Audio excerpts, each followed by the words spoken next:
quit. And most poor suckers are starving to death. On this week's episode of Remakes, What Were They Thinking? We continue our June theme, movies turned into musicals, with Auntie Mame and... You coax the blues right out of the horn, Mame. And today, Mame will be portrayed by our own Ann Mitchell. I miss my gigs.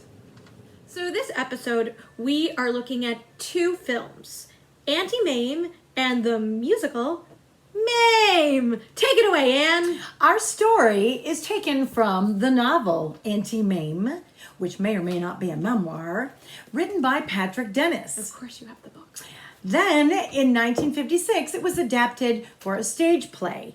Rosalind Russell played the lead. So naturally it made sense for the 1958 film that Rosalind Russell shall play the lead again. But what's our plot? It's the story of Mame, an independent woman living a bohemian lifestyle. In the 1920s.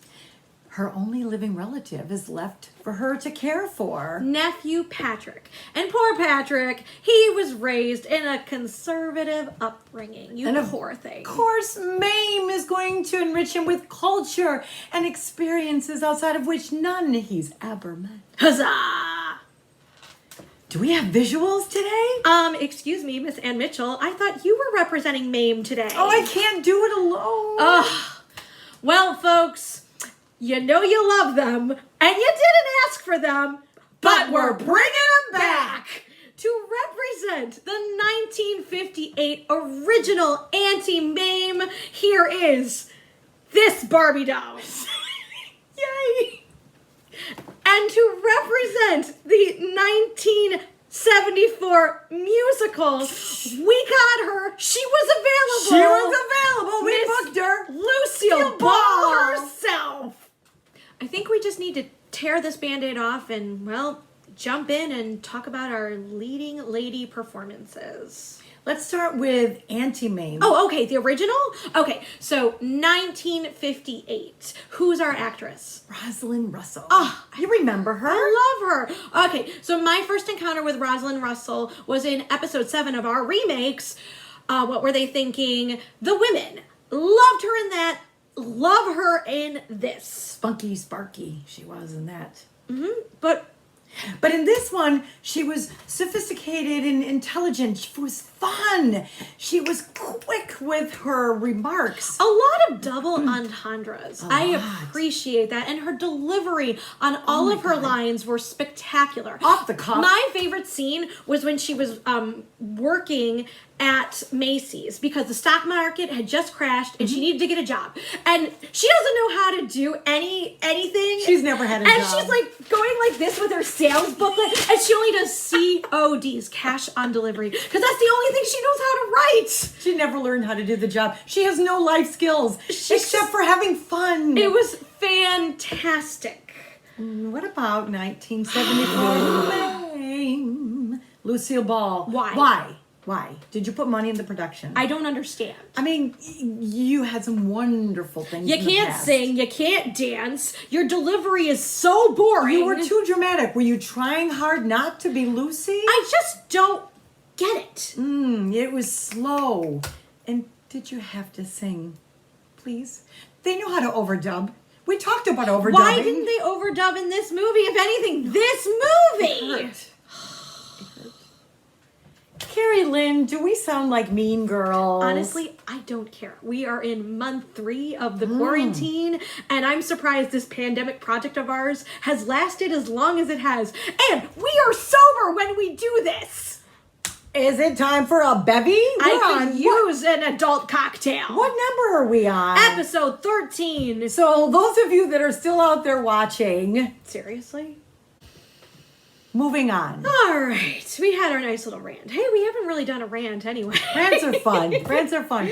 So, Patrick, yes. Patrick. So, in the 1958 original, he is approximately like 10 years old. Well, it could be a 13-year-old actor playing him because he looks very He was mature. a nobody. Just FYI, he was a nobody actor, so we're not going to give you his name. But Probably because I didn't Google it. I did Google it. Oh, okay. He He was a typical Hollywood child in a movie. So he was very mature acting. Did what he was told.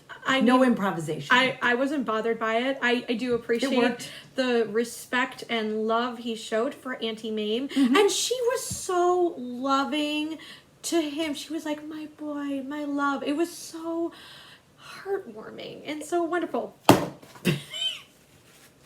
I hated this kid. Nope. And then when he started singing, you're like, seriously? He acted so babyish. Why would they have had him go in that direction? Like, he looked 7 or 8. They said he was 9. I say bullshit. And, like, seriously, Babyish. I kept writing down, annoying, I hate him. Like, I kept rolling my eyes at him. I hate child So even though he actors. got the long pants, it didn't change him. He didn't mature any. He never matured. He was just stupid. Oh, No. and can we point out the fact that we never saw him in this Mame musical? He disappeared. They didn't always remember to bring him back on. Because he was allegedly at boarding school, whereas in the original, he's like right there by Auntie Mame's side. Even though he did go to boarding school, though. We never really see him away at boarding school because he is there for his Auntie Mame because he loves He's her. her little love. No, I mean, like, didn't work. Didn't work. Let's talk about Mame's friends, the secondary characters.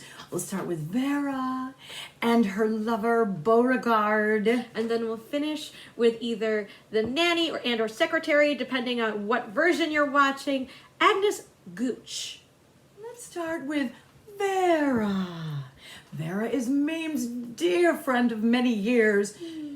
She is a theatrical actress, apparently the best. Oh, please, she's a has-been and a walking alcoholic. I do like the way she plays her so sophisticated, better than everyone. And who was the actress who played her? Coral Brown. I loved her. I didn't have a problem with her.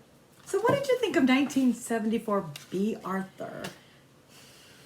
She saved the movie. She was the original Vera on Broadway. I mean, like, she played her with some grit.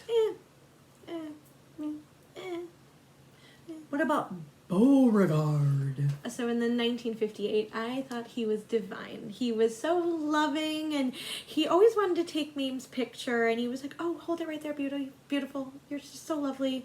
And spoilers, though. So Beauregard ends up dying in either an avalanche or some sort of, like, Catastrophe on their honeymoon. not honeymoon, one of their vacations. Okay. Because he was made of money. He's a Georgia boy. So. A lot of money. A lot of money from the plantation. Plantation. Yes. Peckerwood. Double entendres there. Right. You know? So no, he was. Didn't you feel they had great chemistry and you beautiful chemistry? Oh Whereas, my God. like, what is this? So wasn't we even had- a romance. It was a train wreck. We had Robert Preston.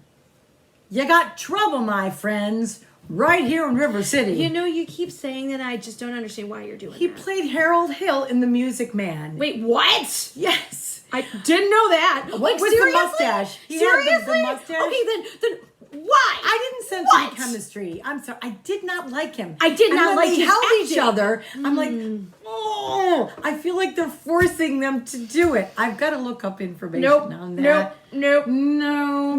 Didn't buy it. So let's talk about Agnes Gooch, which is a very unfortunate name. So in the original version, Agnes is hired as Mame's secretary. However, in the musical, she is the nanny. They combine two characters. Yeah. So, I mean, in both versions, Agnes is this poor soul who... Frumpy, doesn't know that she has a bust, wears glasses and orthopedics, and Vera and Mame dress her up, tell her to live, and ends up pregnant. Oops. So what do we think?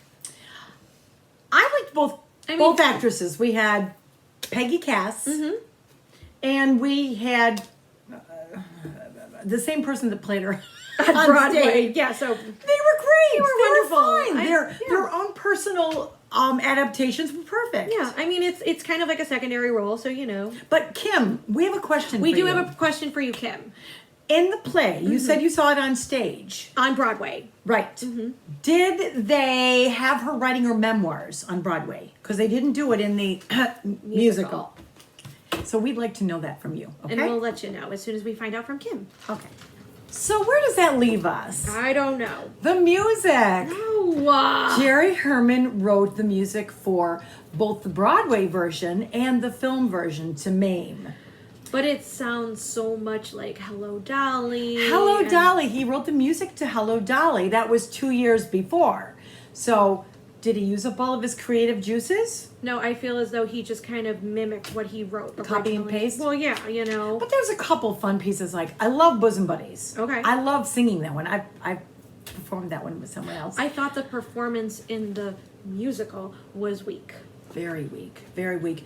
And Lucy has a low voice, so everything was dropped down, and then it was slower. There were dirges. Even We Need a Little Christmas. I mean, Okay, so I want to point out the fact that I didn't realize that this song was from a musical. Oh, yeah. Because, like, I grew up listening to whatever Jackie Gleason record we listened to, but also Ray Conniff, they do that. They do it too. Yes. But also the Muppets Family Christmas opens with this song. And they say that the Muppets version is an iconic version. Yes. So anyway. And Kerri Lynn is like, wait, what?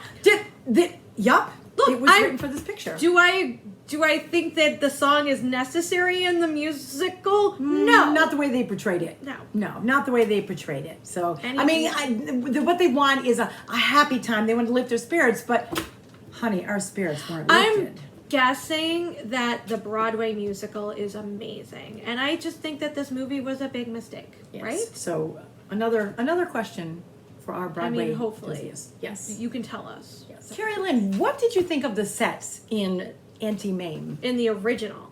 I loved them. I appreciated the fact that Auntie Mame would change her decor throughout her entire apartment on 3 Beekman Drive Place. It was always different. There was something like, there was a theme. And they always started with the chandelier, and you could almost tell what the chandelier was, whether it was Asian or avant-garde or Art Deco.